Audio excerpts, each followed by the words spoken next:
آپ کے بارے میں بیان دیا اس ٹائم جو ہے وفاقی وزیر تھے فواد چودھری صاحب کہ آپ نے کوئی 5 کروڑ لیے اور آپ لوٹی بن گئی. کتنی صداقت ہے اس میں؟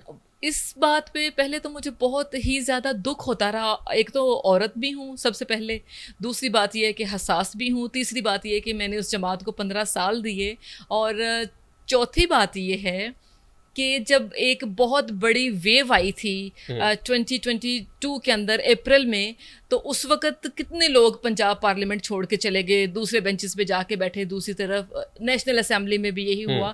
تو تب ہم نے نہیں کیا تھا. پرویز الہی کے لیے ہم نے کون سی جنگ نہیں لڑی تھی، پاکستان تحریک انصاف کے لیے ہم نے کیا نہیں کیا تھا.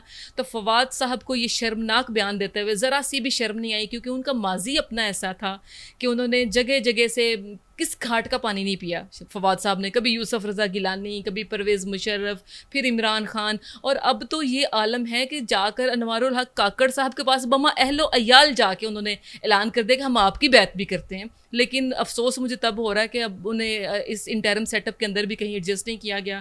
بیچاروں کو فائدہ نہیں ہوا، بالکل ہی ورتھ لیس ہو کے رہ گئے ہیں. اور دوسری بات یہ ہے کہ جب میں پریشان رہتی تھی کچھ ٹائم، یہ فیز ایسا ہی گزرا، سوشل میڈیا ٹرولنگ یہ وہ سب کچھ چلتا رہا، جو کہ کلچر ہے پاکستان تحریک انصاف کا. چونکہ میں حصہ رہی ہوں تو مجھے پتہ ہے یہ کیمپین کیسے چلتی ہے، کون لوگ چلاتے ہیں، اور اس کو وائرل کیسے کیا جاتا ہے، کسی بھی ٹرینڈ کو کیسے ٹاپ ٹرینڈ بنایا جاتا ہے.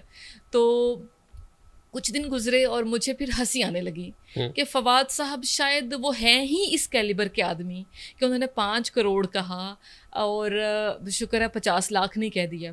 حالانکہ جو لوگ مجھے جانتے ہیں، مجھ سے ملنے والے ہیں، وہ بہت اچھی طرح سے جانتے ہیں کہ مجھے ایسی کسی بھی ایزی منی کی یا کسی بھی ایسی برائب کی یا کسی ایسی ٹریڈ کی مجھے قطعی ضرورت نہیں تھی.